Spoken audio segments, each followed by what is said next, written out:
Sebelum dunia mengenal Iran sebagai negara yang hari ini identik dengan ketegangan, roket, dan kekuatan militer, Iran adalah tanah tua yang menyimpan jejak peradaban paling awal manusia. Jauh sebelum istilah Persia dikenal oleh bangsa Yunani, bahkan sebelum kekaisaran besar berdiri. Dataran ini telah dihuni oleh banyak peralihan peradaban kuno, pembangunan kota, sistem pemerintahan dan budaya yang terhubung dengan peradaban besar Mesopotamia. Seiring waktu, gelombang demi gelombang, manusia datang berubah dan membentuk identitas baru. Suku-suku Indo-Eropa menyebut dirinya Arya, menetap dan menyebut tanah ini sebagai Iran atau tanah para Arya jauh sebelum dunia luar mengenalnya sebagai Persia. Ensiklopedia Britannica menjelaskan bahwa nama Persia sendiri baru muncul dari sudut pandang luar ketika bangsa Yunani bertemu dengan kekaisaran besar yang lahir dari wilayah Parsa. Dari sinilah perjalanan untuk mengenal Iran seharusnya dimulai. Bukan dari wajahnya hari ini yang sering dipenuhi citra konflik, tetapi dari akar peradabannya sebagai edukasi.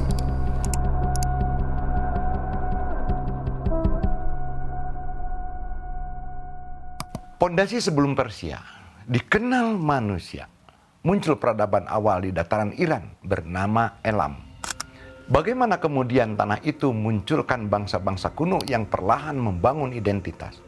Tahun kurang lebih 2700 sebelum Masehi, bangsa Elam berkembang di wilayah barat Iran. Jika dikaitkan dengan tahunnya, kemungkinan bangsa Elam ini muncul setelah zaman Nabi Nuh atau sejaman dengan Nabi Hud.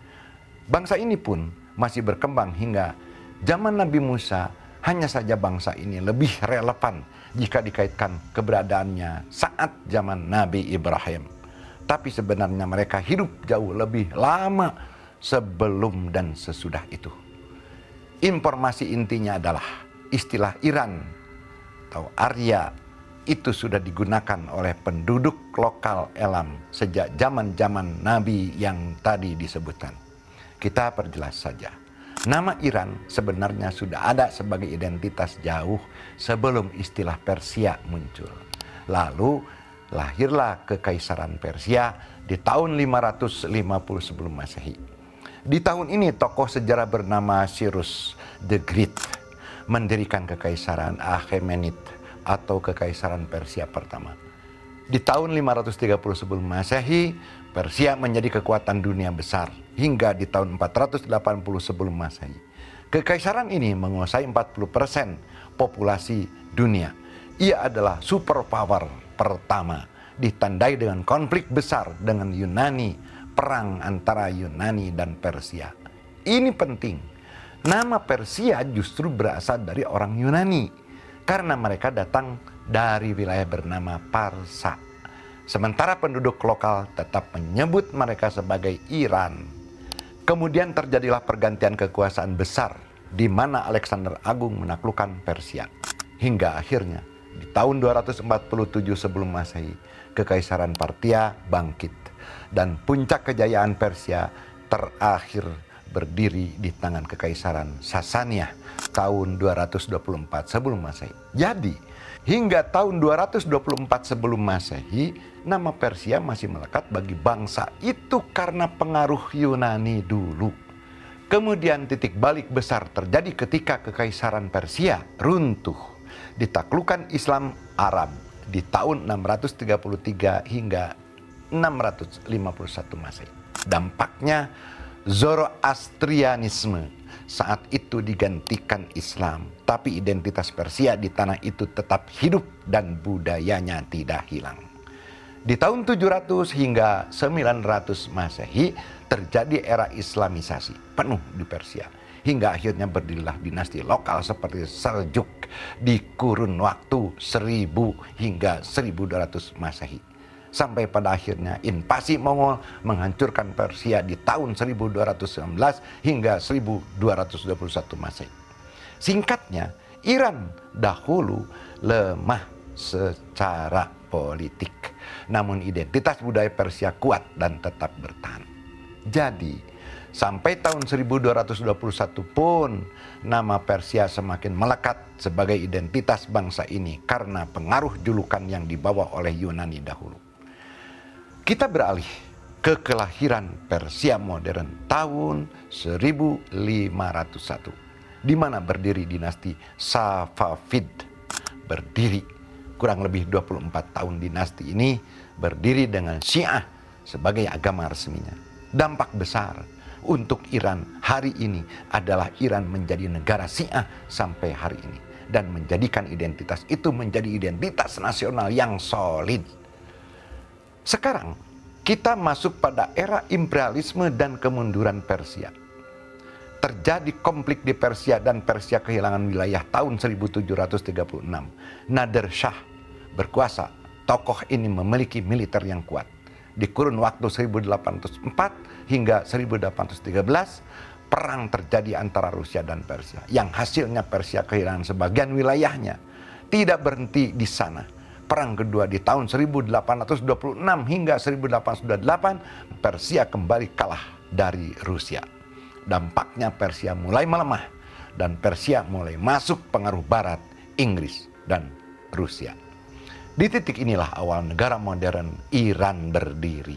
Terjadilah revolusi dan reformasi di tahun 1905, dicanangkanlah revolusi konstitusional Persia, di mana konstitusi pertamanya di tahun 1906 dan puncaknya tahun 1925 ketika naiknya dinasti Reza Shah Pahlavi. Di tangan Pahlavi inilah perubahan nama Persia menjadi Iran. Tahun 1935 adalah momen paling penting di mana negara resmi berubah nama Persia menjadi Iran. Alasannya, bangga mengangkat nama asli lokal, Iran, yang artinya tanah Arya, di atas nasionalisme dan modernisasi. Pahlavi menganggap menyatukan identitas bangsa. Perubahan ini menegaskan kembali fakta yang penting. Dunia sebelumnya mengenal Persia, tapi rakyatnya selalu menyebut Iran dari dulu. Kita garis bawahi sekali lagi, hingga tahun 1935 Iran yang kita kenal hari ini masih bernama Persia. Seiringan dengan itu, berubahlah nama negeri itu dari Persia menjadi Iran. Lanjut ke era Perang Dunia dan krisis Iran di tahun 1941 hingga 1979. Tahun 1941, Inggris dan Soviet menginvasi Iran. Tahun 1953, kudeta terhadap Perdana Menteri Mossadegh yang dicampur tangani Barat. Tahun 1960 hingga 1970-an, rakyat Iran menyebut era ini sebagai era modernisasi besar tapi otoriter. Tibalah kita di titik revolusi besar Iran tahun 1979, di mana perubahan global saat revolusi Iran itu berhasil menggulingkan Reza Shah Pahlavi yang dikenal rakyat sebagai pemimpin otoriter. Dan di tahun ini Iran merubah nama negaranya kembali menjadi Republik Islam Iran. Dampaknya apa? Sistem berubah, yang awalnya monarki menjadi teokrasi. Karena itu jugalah konflik baru dengan Barat dimulai. Sejak dahulu, wilayah yang kini dikenal sebagai Iran atau yang dulu disebut Persia memang hampir tidak pernah benar-benar lepas dari konflik. Bukan karena semata-mata menyukai perang, tetapi karena posisinya sebagai pusat peradaban besar selalu menempatkannya di tengah perebutan kekuasaan dunia. Rangkaian panjang inilah yang membentuk citra Iran sebagai bangsa yang terus ditempa oleh tekanan dan pertarungan, dan untuk benar-benar memahaminya, kita perlu melihat lebih dekat bagaimana rentetan perang itu terjadi dari tahun ke tahun. Sekalipun setelah Persia berubah namanya menjadi Republik Islam Iran, perang demi perang lagi-lagi terjadi. Berikut ringkasan peristiwanya. Tahun 1980 hingga 1988, perang Iran melawan Irak. Tahun 1989, pemimpin revolusi wafat, Ruhollah Khomeini. Tahun 2000-an, konflik nuklir dengan Barat. Tahun 2015 perjanjian nuklir. Tahun 2018 Amerika keluar dari perjanjian. Tahun 2020 Jenderal Qasim Soleimani dibunuh di Amerika Serikat.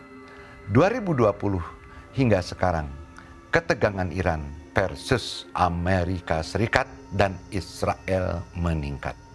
2026 pemimpin tertinggi wafat, Ayatollah Khamenei. Beliau adalah penggagas rekonsiliasi Sunni Syiah. Kesimpulan besar, jika melihat untaian peristiwa Iran dari dulu hingga sekarang, tidak heran jika Iran hari ini sering terlihat berada dalam konflik.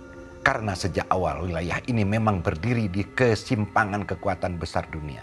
Dari jalur perdagangan kuno hingga pusat perebutan pengaruh geopolitik. Sejak era Persia kuno, wilayah ini sudah berhadapan dengan kekuatan besar seperti Yunani, Romawi, hingga invasi bangsa lain. Dan pola itu terus berulang hingga era modern. Bahkan konflik seperti perang Iran-Irak 1980 hingga 1988 lahir dari kombinasi panjang sengketa wilayah, perbedaan identitas, dan ambisi kekuasaan yang sudah mengakar sejak lama. Tidak heran juga jika konflik seolah-olah menjadi bagian dari realitas sejarah Iran. Karena selain faktor geografis, ada lapisan lain yang membuatnya terus berada dalam ketegangan. Perbedaan ideologi, perebutan pengaruh kawasan, hingga posisinya sebagai salah satu kekuatan utama di Timur Tengah. Dari kekaisaran besar, penaklukan, revolusi, hingga tekanan global modern, Iran tidak pernah benar-benar berada dalam ruang yang netral. Selalu ada tarik-menarik kepentingan yang menjadikannya pusat perhatian sekaligus medan persaingan. Karena itu, ketika kita melihat Iran hari ini, yang tampak bukanlah sesuatu yang tiba-tiba muncul, melainkan hasil dari sejarah panjang yang terus berulang dalam bentuk berbeda. Dan untuk benar-benar memahaminya, kita tidak cukup melihat satu peristiwa saja, tapi perlu menelusuri bagaimana konflik demi konflik itu terjadi, tersambung dan berkembang dari tahun ke tahun.